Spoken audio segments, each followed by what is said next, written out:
এটা হচ্ছে একটা ব্যাংক দুর্নীতির।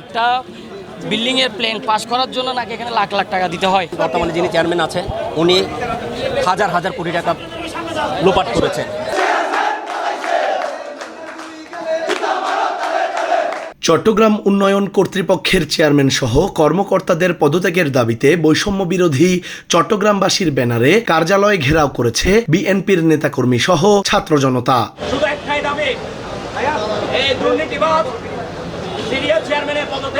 মঙ্গলবার দুপুর 1টার দিকে সিডিএর চেয়ারম্যান ও কর্মকর্তাদের পদত্যাগ সহ বেশ কয়েকটা দাবিতে কার্যালয়ের সামনে অবস্থান নিয়ে বিভিন্ন স্লোগান দেয় তারা। সিডিএর চেয়ারম্যান তার পদ থেকে দ্রুত সরে না গেলে আরো কঠোর কর্মসূচির হুঁশিয়ারি দেয় বক্তারা। এটা হচ্ছে একটা ব্যাংক দুর্নীতির, এই ব্যাংকের জমা 16 বছরের দুর্নীতি, সেই দুর্নীতির প্রতিবাদ এবং সিডিএর চেয়ারম্যানকে বহিষ্কার করানোর জন্য ইতিমধ্যে আমরা বলেছি আগামী 1 সপ্তাহের মধ্যে যদি সিডিএর চেয়ারম্যান সহ আওয়ামী লীগের যারা এখানে জড়িত আছে সবাইকে যদি অপসারণ করা না হয় আমাদের আন্দোলন আজকের পথে আরো কঠিন আন্দোলনে যাব আমরা। বর্তমানে যিনি চেয়ারম্যান আছে উনি হাজার হাজার কোটি টাকা লোপাট করেছেন। এলিভেন এক্সপ্রেস, তারপর আপনার জলাবদ্ধতা, ওখান থেকে প্রায় 50 কোটি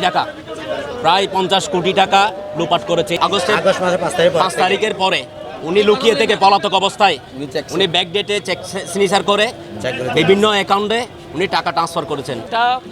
বিল্ডিং এর প্ল্যান পাস করার জন্য নাকি এখানে লাখ লাখ টাকা দিতে হয়। আমরা এরকম দুর্নীতির খবর পেয়ে আমরা আজকে ছাত্র জনতা সবাই ঐক্য হয়ে আমরা এখানে আজকে আন্দোলন করতেছি। আমাদের দফায় 1 দাবি 1 সিডিএস চেয়ারম্যানের পদত্যাগ এবং দৃষ্টান্তমূলক শাস্তি যার দাবি জানাচ্ছি।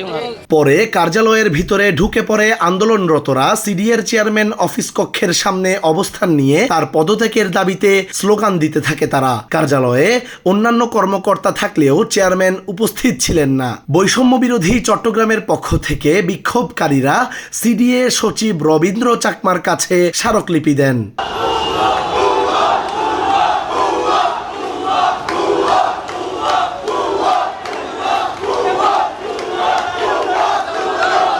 Desk report CHD News 24।